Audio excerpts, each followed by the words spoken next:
Hopefully by now you've already checked out our other videos in our Self-Defense 101 series. How to avoid a fight. In a fight, what do you do first? The different types of stances and blocks and punches. Now we're going to work on the kicks. Again, this is real beginner, intro, basic, crash course, kicking 101. What's up, warriors? This is Kyoshi, Dave Herman with 5 Elements Tactical Training, here to share with you some warrior skills and drills that anyone can learn and everyone should know. If you're new to the channel, welcome and thanks for stopping by. If you already follow us on social media and that's how you found your way over to this channel, make sure you hit the subscribe button and the bell notification button, and YouTube will let you know when the next video drops, so you can get all sorts of cool content from here as well. Again, in this video, we're going to go over like the most common kicks and the most easy to learn kicks. So no jumping, flying, spinning, crazy, crane, any of that stuff. Just real deal, basic, entry level martial arts, self-defense training that you would hopefully never need. But in case you did need it, it's the stuff that's easy to learn, challenging to master. But you could watch this, you could practice this, maybe get somebody in your house to practice with, or a heavy bag or something at your gym that you could practice on. Again, it's real simple stuff, real easy stuff. And the idea is that it's Self-Defense 101. I don't want it to be challenging. If you're coming here looking for the easy stuff, this is the easy stuff first. The best thing is get a trainer, get a coach, find a school in your area, in your budget, instructors that you like, a place that you like, and go practice, go train. That's the best way to learn, martial arts and self-defense, and test out to see what works best for you. Real quick, just the foundation of what we covered in the previous videos. So, obviously, you're always going to try and, spot the bad situation before it happens. You want to have good situational awareness. Get your phone out of your hand, or if you're going to have your phone in your hand, lift it up so you can kind of see what else is going on. If you spot a bad situation, the best thing is avoid it altogether. If you find yourself in that bad situation, you got to learn some skills on how to walk your way out, talk your way out, run your way out, whatever you can to not fight, because you don't want to get hurt, you don't want to hurt somebody else, and you don't want to get locked up or get in trouble or any of that stuff. If you wind up in that situation where walking out is no longer an option and you have to fight, you want to make sure you have a good stance, a good guard, a good ready position. So if you're a righty, you'd always prefer to step back with your right foot and lead with your non-dominant side, just like if you're going to throw a ball, swing a bat, club, whatever. So you're going to put your non-dominant side forward, strong side back, curl your fingers as tight as you can, thumbs on the outside, hands protect your head, elbows protect your body. Your feet should not be on any sort of I'm not on a skateboard or snowboard, and you definitely don't want to be facing them head on where they're probably going to kick you right where I'm going to show you to kick them. So again, small step back with your dominant side, curl the fingers tight, thumbs on the outside, hands up, elbows in, eyes forward, chin down, a little bit of spring in your step so you could go forward, back, move to a side, duck, dive, whatever. That's your fighting stance, okay? A few simple rules is just make sure that you don't leave your foot hanging out there for too long, because that's when they're going to catch it.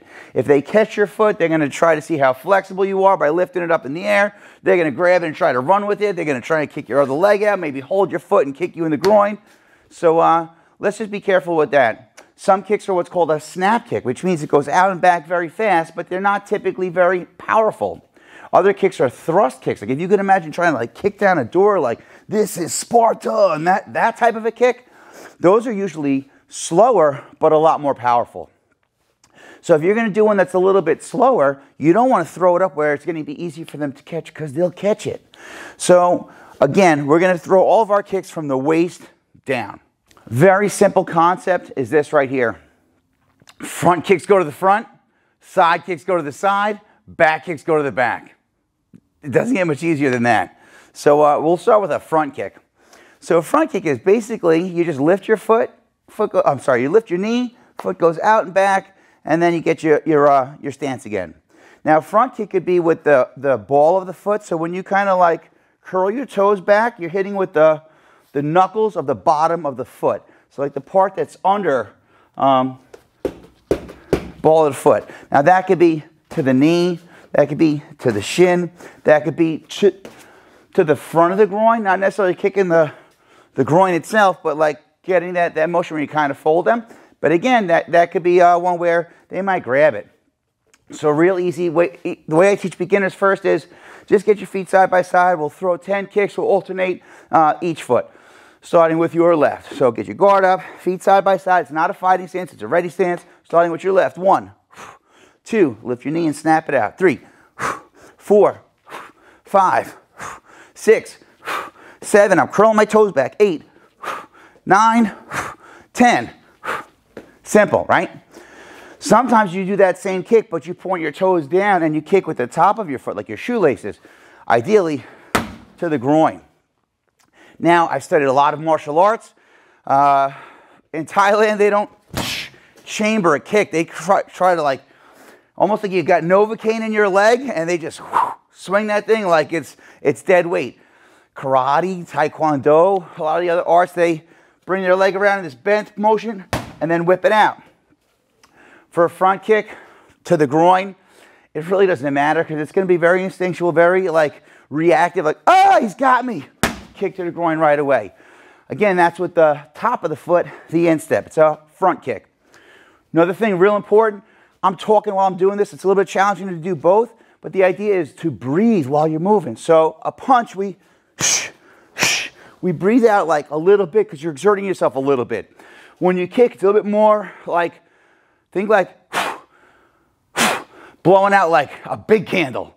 I was going to say a lot of candles, but you don't blow out for a long time. It's just, imagine getting to the top of like a really, really big flight of stairs. And you, that type of breath. All right? So that's a front kick. Another quick note about front kicks. Like if somebody were to grab you, either by your shirt, by your hand, by your wrist, and they had both your hands. Obviously, if you had one of your hands to crack them in the face, palm them in the face, poke them in the eye or something to distract them, to stun them, break their grip and run, you go with that. But if they have your hands all tied up, that's when you would front kick to the groin, to the knee, to the shin. They fell down, you want to punt them in the face. I'm not saying it wouldn't work. I'm just saying you might have to answer for that one in court. Side kicks. Side kicks go to the side. So, again, we're going to throw these nice and low. The concept is basically like stomping, but instead of stomping down, you stomp out to the side. So you lift your knee as high as you can, and you push with the bottom of your foot. Side kicks go to the side. You know, like in training, we're always going to practice kicking higher and harder, but you practice the hard way to make the easy way easier. Ultimately, your side kick is going to go, again, to the waist down.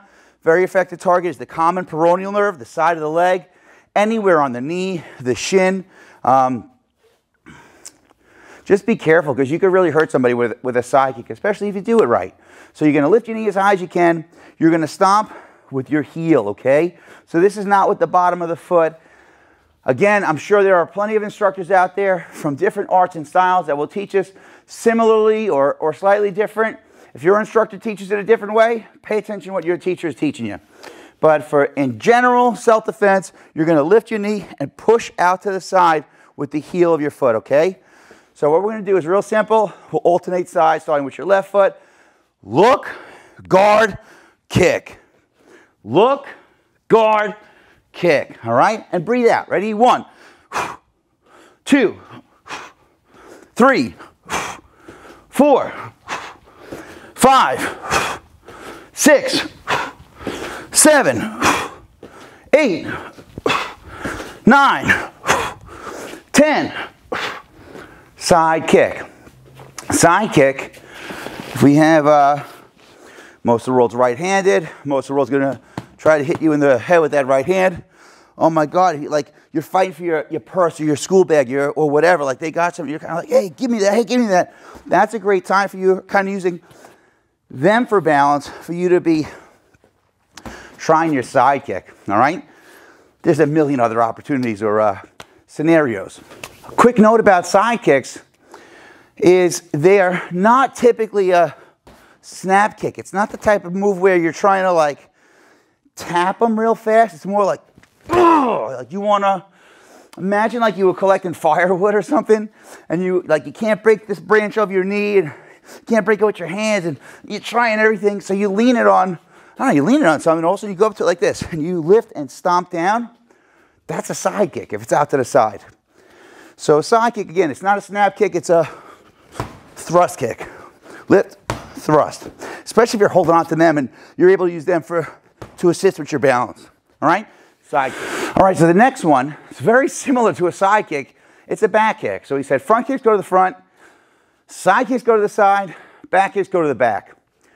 A really important note about back kicks is that whichever side you're going to kick with, you should look over the same shoulder. So in some styles and arts, I've seen it and heard it called a mule kick or a donkey kick. And you think of the way a donkey or a horse kicks is they just kind of like, whoa, lift and like thrust that foot straight back and wreck anything in its path. So the way a back kick works is if I'm standing like in this natural position and I look over my left, oh my God, I get my guard up to protect myself. I'm going to take the foot, I lift my knee, I lean a little bit, just a little bit, because I don't want to hit something and then fall forward. But I look, guard, and kick straight back.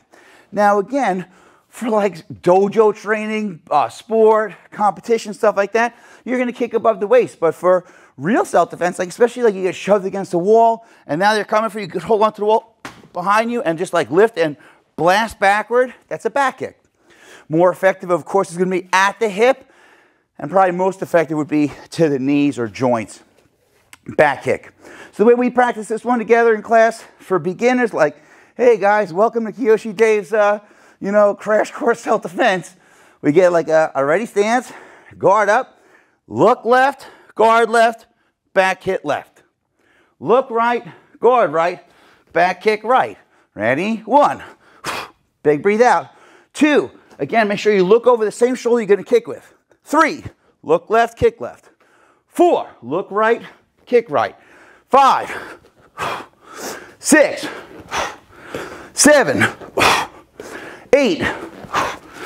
9. 10. Again, there are a lot of scenarios where a back kick is like the prescription, man.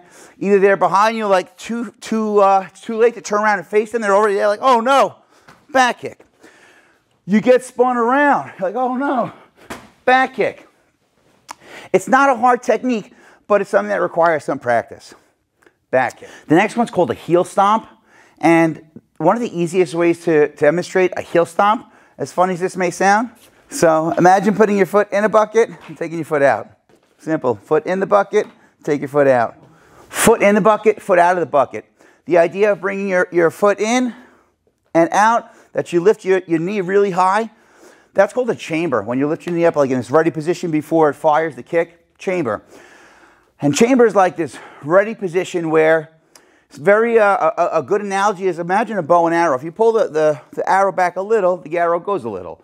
You pull the arrow back big, the arrow's going to really take off. So if you were to try and stomp on something or someone, and you were going to try and like do it gently, you're not going to get nearly the same effect as, really crunching them. All right, so this is another great training tool that we have in the dojo. I don't even know what you call this bag. It's 100 pounds. We use it for lifting and slamming and suplexes and things like that. We use it for mounting and ground and pound and whatnot, and jiu-jitsu positions and what. So this is supposed to be like the hips, the torso, the shoulders-ish, the head. And it's really strong, it's really durable, and it's great for practicing heel stomps. So when I want students to learn how, like when we're doing our self-defense, oftentimes, which we'll get to in later videos, you're preventing the attack, you counter-attack, which means hit them back. You're going to try and get them off their feet, like get them down to the ground, and then finish them. And a finish technique, a very common finish technique, is a heel stomp. Now, again, where you heel stomp is completely up to you. Just remember that you may have to explain to a judge if you go and really hurt somebody. And heel stomps are specifically for that purpose. They're very strong. Now, another analogy for heel stomps is if I was using a pencil and I did this with the eraser, it's not so bad, right? But if I flip it over and I did the same thing with a sharpened pencil, man, I'm going to need Band-Aids. So that same energy transference through a smaller striking surface as opposed to a bigger striking surface makes all the difference. So when you stomp with, it's called a heel stomp because it's not the whole foot. It's a heel stomp because you're using just your heel. So as if I was going to lift my knee to put my foot in the bucket, lift my knee to bring it back, lift my knee to put my foot in the bucket, lift my knee to put it back, heel stomp. 1, 2, 3, 4, 5, 6, 7, 8, 9, 10. Heel stomp. Now, heel stomp doesn't have to be just to a downed opponent. Heel stomp, again, this is really dangerous stuff, man. You could heel stomp forward, like, hey, get off me. And again, the more you lift your knee, the more power you'll get in the execution of the technique.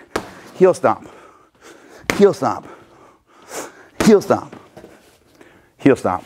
All right, and the next one is usually the first one that I typically teach because it's a kick because you're using your leg as a weapon to attack, but it's not with your foot, it's your knee. A knee strike, a knee smash, knee attack. We usually call them knee strikes or knee smashes, depending on how hard the intention is to hit with it.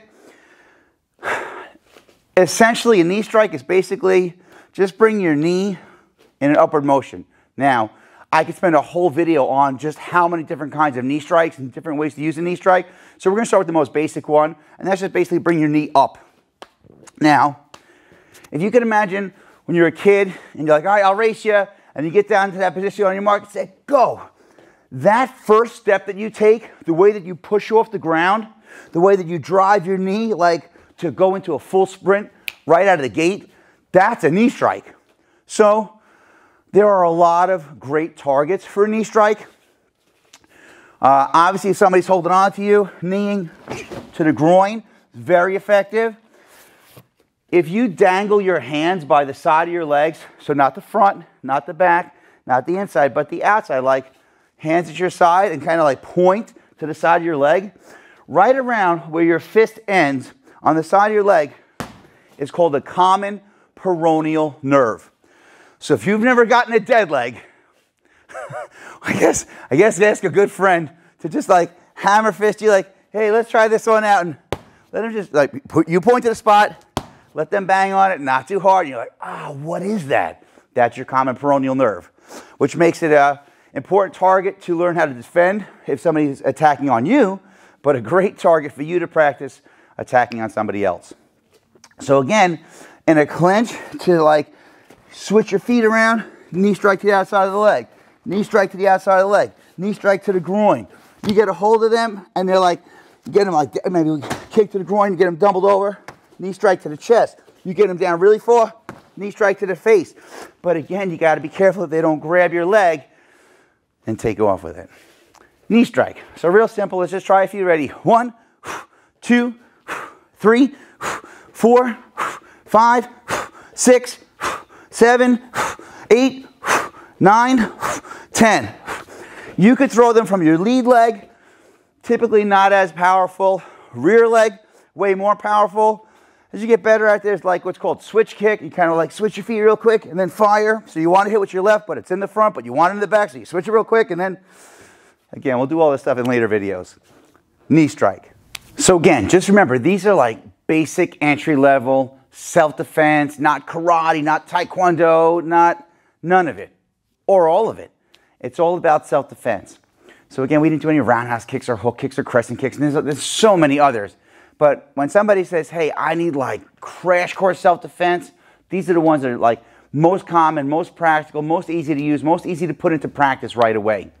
So again, if you're already training and your instructor is teaching you it some other way, don't let me go mess that guy up. I wouldn't like that. But add it to your repertoire. Try it out. Give it some practice. But always do it the way your instructor tells you to. And if you're doing this because you're looking to find an instructor, well, go out and find one, man. There's nothing better than going to the dojo and just training and sweating and hitting stuff. And, oh, it's like the spider that bit Peter Parker and turned him into Spider-Man. If you made it this far and you like what I'm teaching and preaching, go ahead and give me a thumbs up and like this video. If you're loving it, go ahead and hit that subscribe button. And if you gotta have it, make sure you hit the bell notification so YouTube will let you know when the next video drops.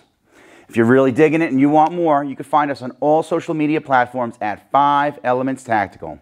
That's all I got for now, Warriors. So until our paths cross again, pray for the best, prepare for the rest. I'm Kyoshi Dave Herman with 5 Elements Tactical Training. Thanks for watching.